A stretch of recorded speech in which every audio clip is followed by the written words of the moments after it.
Si tu as des douleurs en bas du genou et qu'elles se manifestent quand tu sautes, quand tu cours, quand tu fais des squats, bref, quand tu mets de la charge dessus, ou que tu ressens ce même type de douleur qui brûle juste en dessous de la rotule quand tu restes en position assise prolongée, ou que tu te mets en position accroupie, ou même lorsque tu descends les escaliers, tu sais à quel point c'est super chiant de pas pouvoir faire tes activités comme tu l'aimerais, ou d'avoir l'air d'un gros naze dans ce genre de situation. Putain, j'ai vraiment l'air d'un con. Il y a donc de grandes chances que tu souffres d'une tendinopathie patellaire, souvent appelée tendinite rotulienne, ou même tendinopathie de l'appareil extenseur, ou jumper's knee, in English please, tendinite du tendon rotulien, tendinite du quadriceps, ou pire, tendinite du genou. Ah, celle-là, c'est la pire. Bon, on passera sur la sémantique. L'objectif de cette vidéo, c'est de te détailler le processus étape par étape pour que tu saches comment te débarrasser de tes douleurs, comment reprendre ton sport le plus rapidement possible en performant à ton plein potentiel. Et surtout, comment éviter que les douleurs reviennent après seulement quelques semaines. Pour ça, je vais m'appuyer sur 3 choses. 1. Les dernières preuves scientifiques.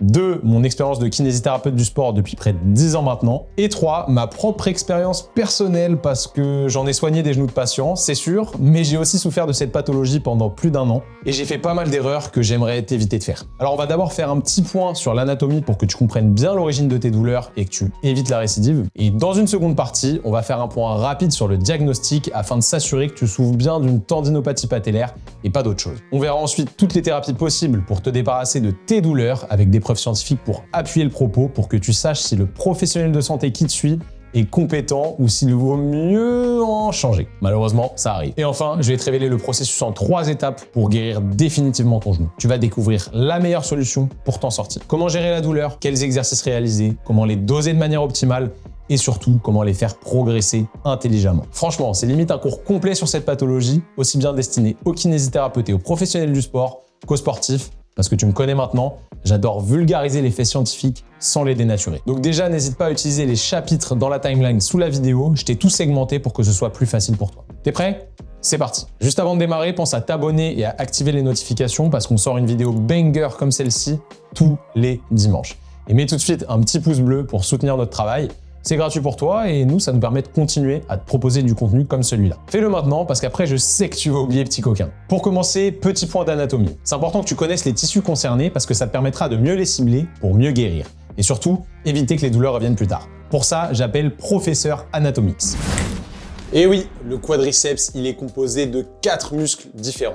Bah ouais, quadriceps, 4 chefs en latin, t'aurais pas dû sécher les cours avec Madame Michu de 17 à 18 en seconde. Le vaste médial, le vaste latéral, le vaste intermédiaire, bon, lui il est pas facile à voir, je suis pas assez sec ou alors je me trouve des excuses. Et le droit fémoral, seul muscle biarticulaire du quadriceps parce qu'il chapeaute aussi l'articulation de la hanche. Ces 4 muscles, ils se réunissent pour former le tendon du quadriceps qui s'attache à la rotule. D'ailleurs, à partir de maintenant, on dira patella au lieu de rotule. C'est la nouvelle norme, enfin, pas si nouvelle que ça, mais t'as capté. Donc, le tendon rotulien, maintenant, on l'appellera tendon patellaire.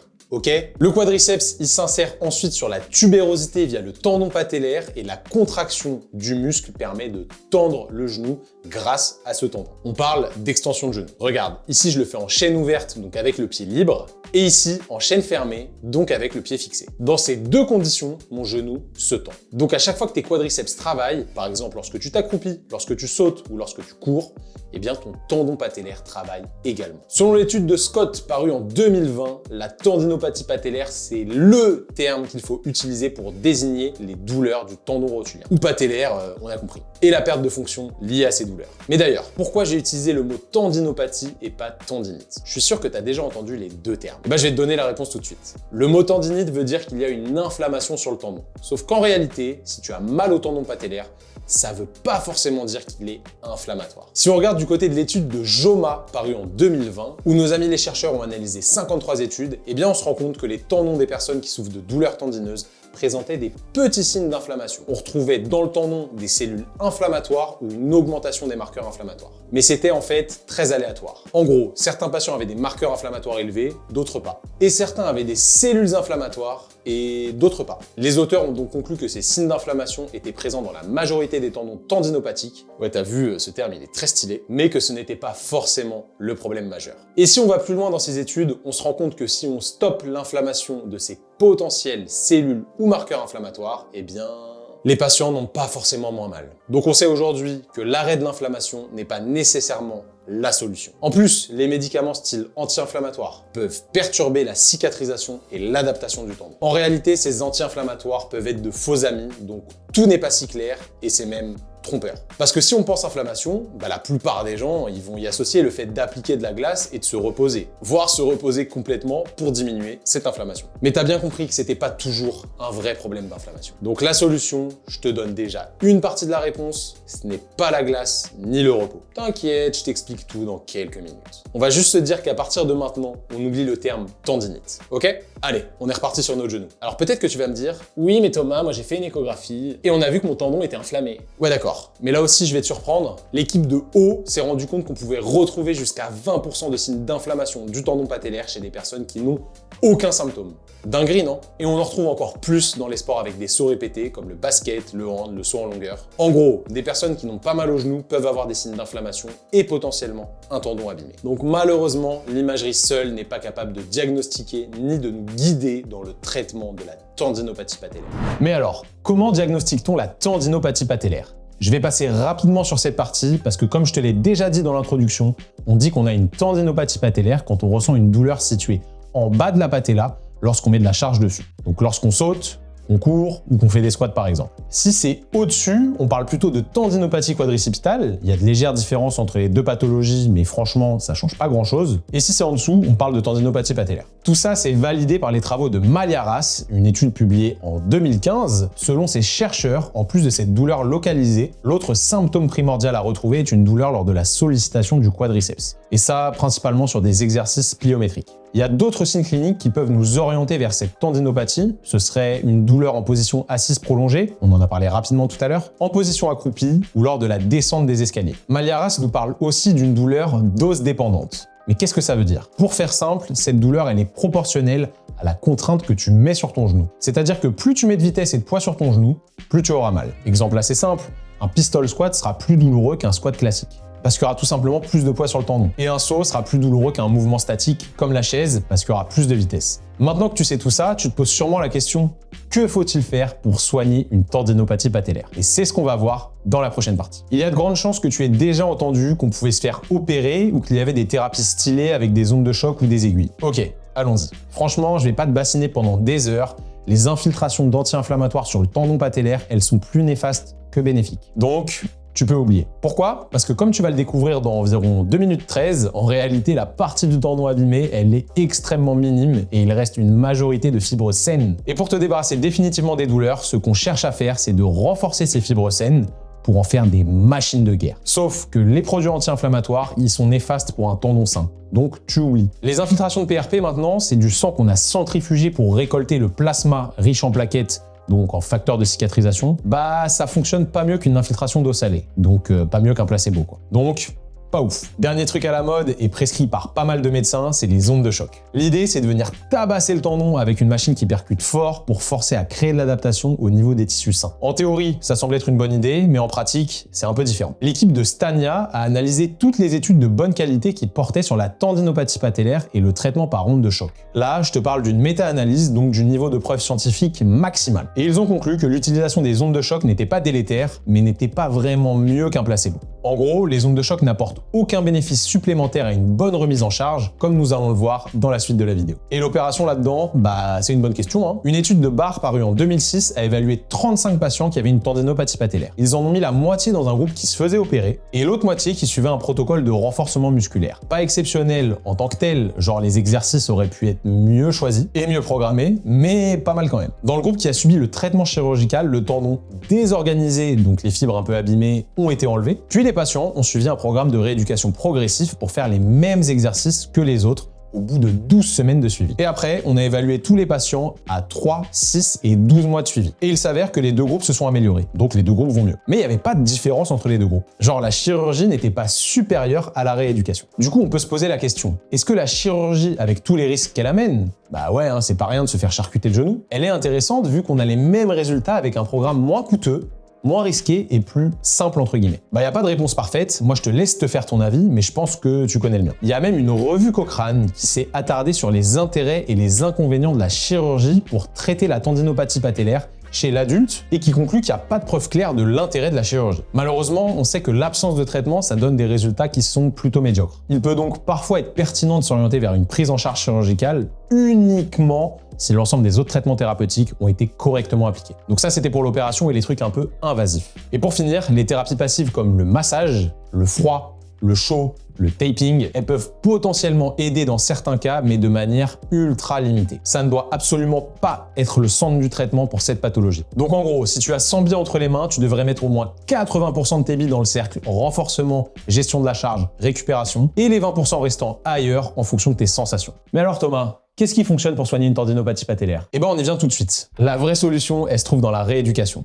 Il faut se sortir de la tête que le but de la kinésithérapie, c'est de modifier la structure du tendon ou de régénérer le tendon. Comme on l'a vu au début de la vidéo, les anomalies du tendon, c'est pas vraiment le problème en soi. À ce sujet, une étude de Van Ark parue en 2018 a trouvé que les individus avec une tendinopathie patellaire guérissaient suite à un programme d'exercice de remise en charge, donc qu'ils n'avaient plus mal et qu'ils reprenaient leurs activités sans problème, malgré l'absence de changement significatif dans le tendon. Donc en gros, le tendon ne s'est pas vraiment modifié. L'un des plus grands experts à ce sujet, Gilles Cook, a d'ailleurs inventé l'expression « traiter le donut et pas le trou ». Donc si on prend l'image d'un donut, ou plutôt d'un gros beignet des familles qui serait devenu un donut, eh bien le trou du donut, il ferait référence à la partie désorganisée du tendon, vue sur l'imagerie, tandis que le reste du beignet, ce serait le reste du tendon sain. En gros, le trou est là, on va pas le remplir. En revanche, on peut développer le reste du beignet qui correspond au reste de tissu sain et il faut plutôt se focaliser là-dessus. Il va donc falloir renforcer ce qui reste de tendon sain et t'inquiète pas, il en reste beaucoup. Il y a des chercheurs qui ont évalué ça et pour la majeure partie d'entre nous qui avons eu ou qui avons une tendinopathie, on a quasiment autant de tissu sain que les gens qui n'ont jamais eu ce problème. Il va donc falloir faire des exercices pour renforcer très progressivement le tendon. L'idée, c'est de commencer avec des exercices avec une charge légère, moins d'amplitude de mouvement et à des vitesses lentes, puis d'aller tranquillement vers des exercices avec une charge importante, une grande amplitude et une haute vitesse. Pour que tu puisses retrouver une fonction complète, sans douleur, donc pouvoir sauter, courir, faire du basket, parce que oui, c'est ça le but. Et là, tu vas me dire, ok, mais les exercices, ça me fait mal. Ok, la question qu'on peut donc maintenant se poser, c'est doit-on éviter toute douleur pendant la rééducation? On a tous déjà entendu parler de la règle de la non-douleur. En rééducation, on ne doit surtout pas avoir mal.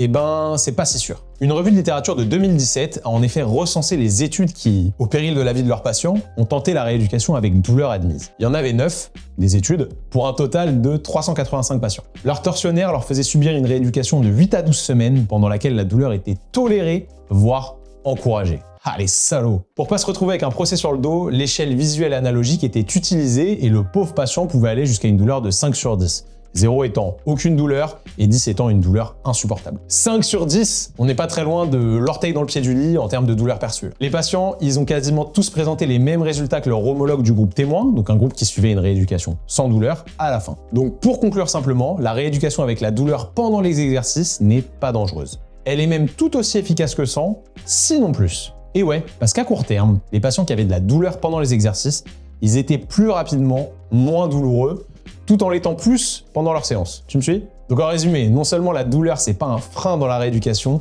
mais ça présenterait même des bénéfices. Mais alors, Jamy, comment expliquer cela? D'abord, l'hypothèse de la charge. Pour atteindre ce fameux 5 sur 10, les patients, ils sont obligés de charger plus que pour un exercice non douloureux. Et la réponse du tissu et de l'organisme, elle se ferait en fonction de cette dose qui serait significativement supérieure par rapport à un 0 sur 10, tu t'en doutes. Donc plus de charge, plus d'adaptation du tissu, moins de symptômes, logique. Ensuite, on va voir l'hypothèse de la modulation de la douleur. La douleur, c'est un phénomène ultra complexe. Je vais pas m'aventurer à l'expliquer ici, j'entends déjà les puristes zététiciens neuroscientifiques de l'espace amis avec Buzz l'éclair. Vers l'infini et au-delà!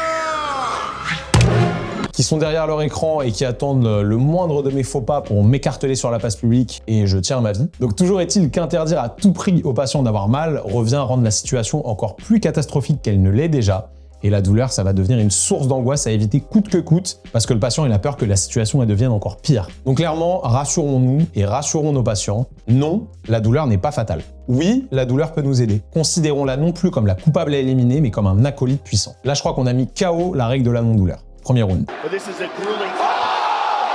Maintenant, pour être un peu plus pragmatique, je vais te donner 4 règles à respecter au sujet de cette douleur. Point numéro 1, il faut qu'elle soit supportable. Donc te donner un chiffre, ça serait trop biaisé parce que chacun interprète les choses à sa manière.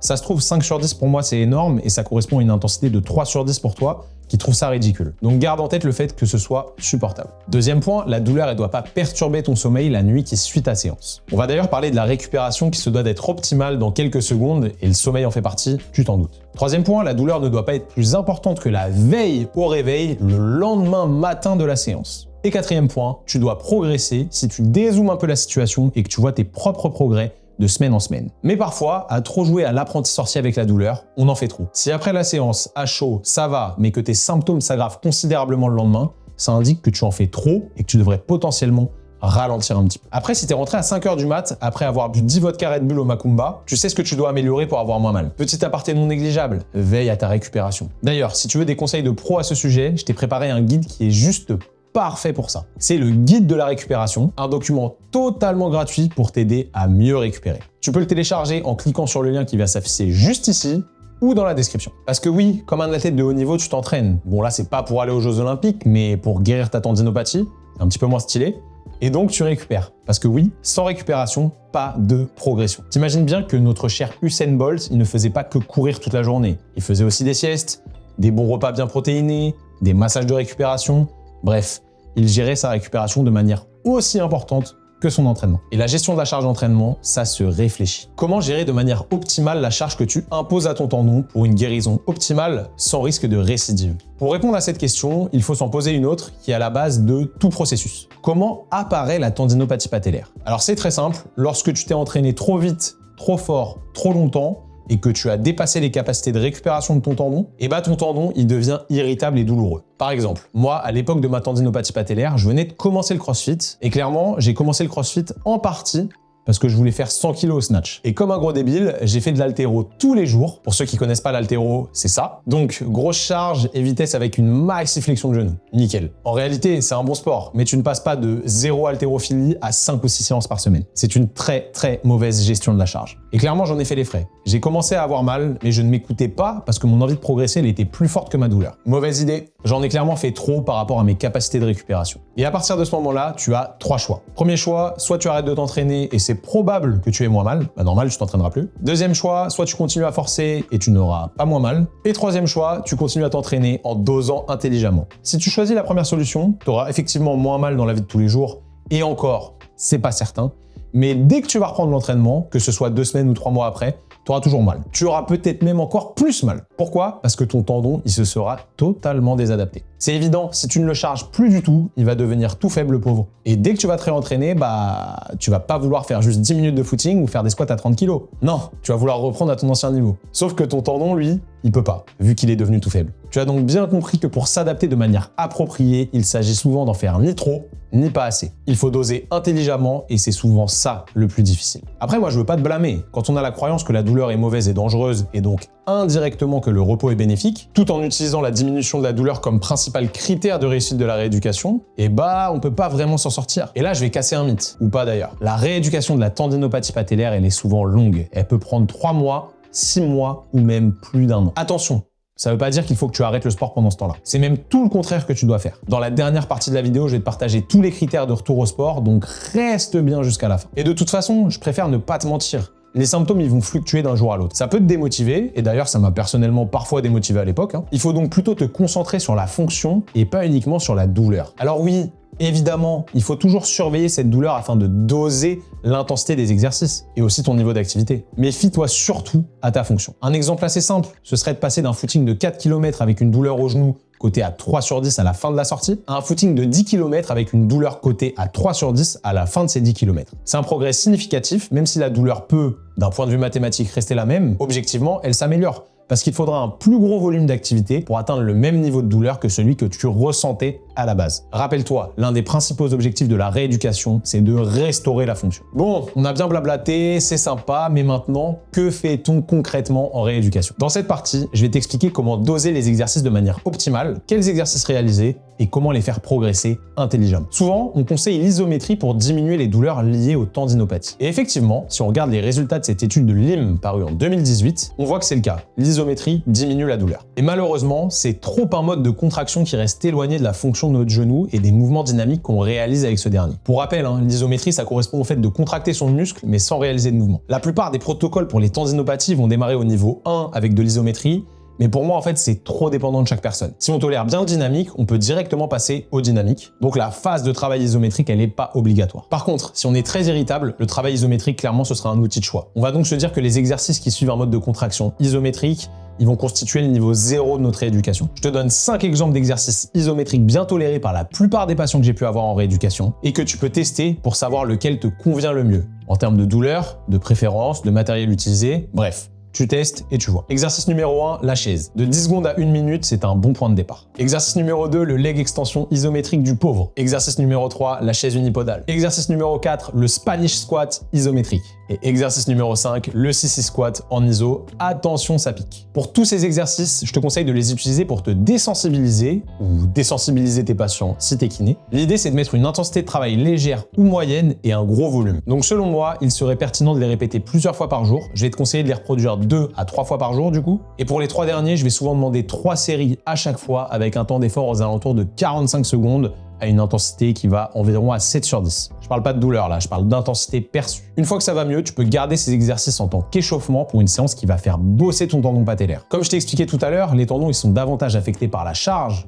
donc par le poids et l'amplitude, que par le temps de travail, d'où l'importance de pouvoir vite se diriger vers la seconde phase où on va utiliser du vrai poids et surtout des mouvements dynamiques. Mais qui dit dynamique ne dit pas forcément ultra vitesse, au contraire. On va plutôt s'orienter sur des mouvements lourds et lents, heavy slow résistance comme disent nos amis les Américains. L'étude de Earp parue en 2016 nous montre d'ailleurs qu'un tempo serait préférable pour stresser le tissu musculaire et moins irriter le tendon en début de rééducation. Donc sur tous ces exercices, la consigne ce sera de descendre sur 2 secondes, de faire une pause de 1 seconde en bas et de remonter sur 2 secondes sans pause en haut. Attention, ça va cramer les cuisseaux. Je vous propose donc 6 exercices clés pour ce niveau 1. Tout d'abord les single leg step down, ensuite les goblet squats, puis les goblet cyclist squat, les lunges avec focus sur l'avancée du genou antérieur, le leg extension qui permet d'isoler seulement le quadriceps. Pour ma leg extension, on va faire un focus sur le droit fémoral via la relation tension-longueur. Et en termes de volume, je vous conseille de choisir 2 à 3 exercices et de faire 3 à 5 séries de 8 à 15 répétitions en fonction de ce que vous êtes capable d'encaisser 2 à 3 fois par semaine. Ça va être dur musculairement, mais il ne faut pas forcément que l'effort devienne plus cardio que musculaire. Le but reste précis,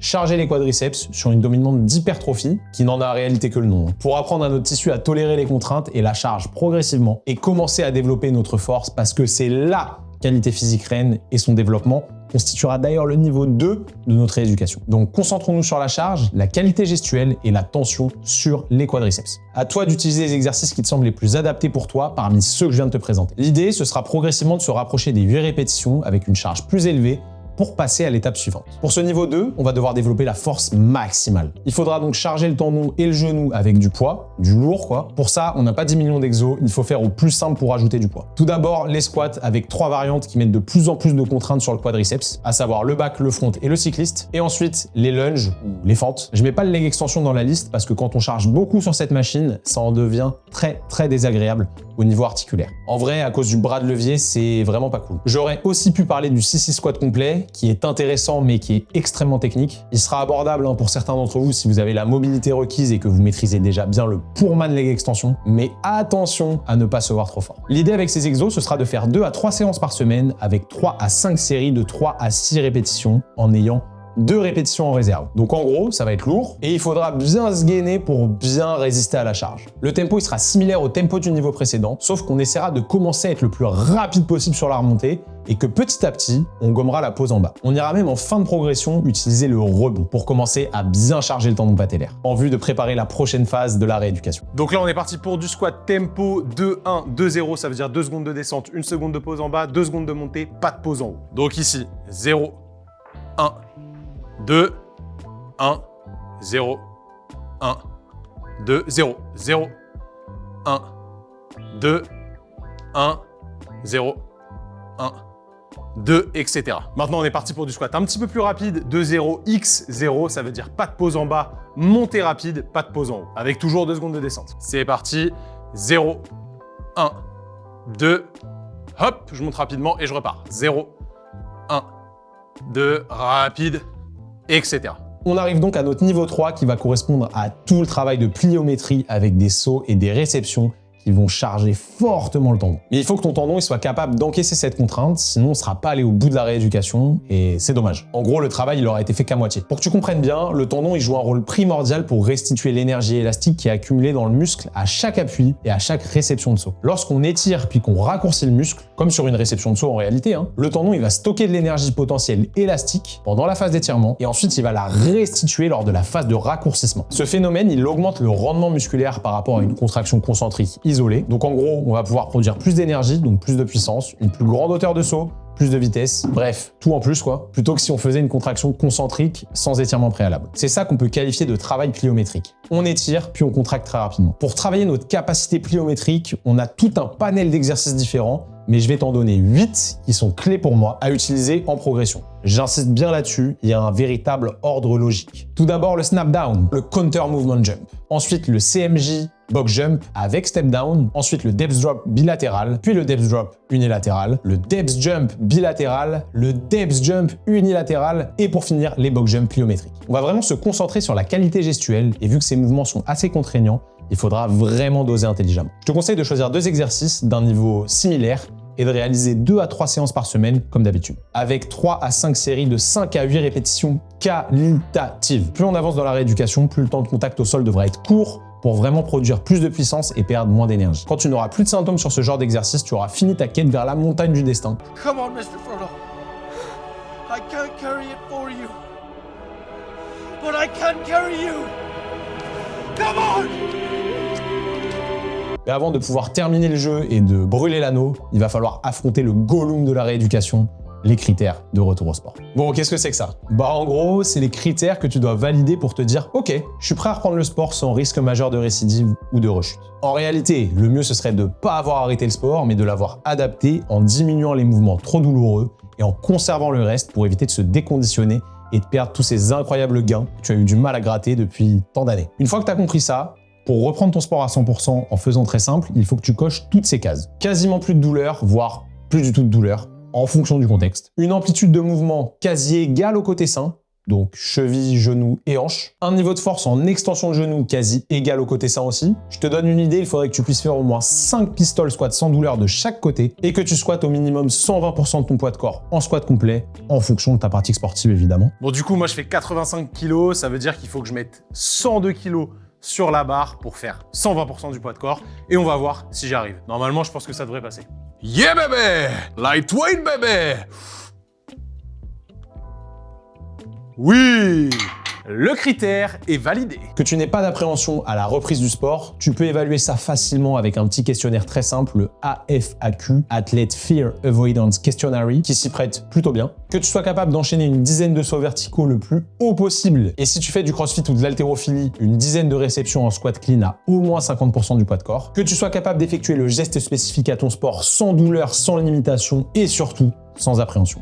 Bref, en réalité, c'est que du bon sens pour moi. Si tu as respecté tous les points précédents, tu es quasiment sûr de valider tous les critères. Pour résumer, déjà, il faut que tu comprennes qu'il n'y a pas de remède miracle pour la tendinopathie patellaire et que le repos, c'est vraiment ton pire ennemi. C'est même un faux ami en vrai. Cette pathologie, elle demande du temps, de la patience, de la constance et surtout de suivre un plan précis comme j'ai pu te l'expliquer ici. Le but final, ce sera de recharger progressivement le tendon pour développer le tissu sain sans se focaliser sur les fibres potentiellement un peu abîmées en le rendant plus fort et plus résilient. Mais pour ça, il faudra gérer de manière optimale ta charge d'entraînement et optimiser ta récupération. N'oublie pas que tu n'es pas seul, ce sont des douleurs dont sont victimes plein de sportifs, c'est ultra fréquent. Et d'ailleurs, si tu veux encore plus de détails au sujet des blessures et mes meilleurs conseils pour t'en sortir, tu peux télécharger gratuitement le kit du sportif sans douleur. C'est un guide qu'on a créé avec toute l'équipe Training Therapy pour t'aider à venir à bout de tes douleurs, limiter le risque de blessure et optimiser ta récupération, tout en augmentant tes performances. Bref, le Graal pour tout sportif qui veut performer sur le long terme et être en bonne santé. Le lien est en description. Et si t'as kiffé la vidéo, je me suis donné du mal, t'as vu? N'oublie pas de me le dire dans les commentaires, ça permet de booster l'algorithme sur YouTube et c'est un super moyen de nous soutenir gratuitement. Merci d'avance à toi, c'est super sympa. Nous, on se retrouve très vite dans la prochaine vidéo. Peace!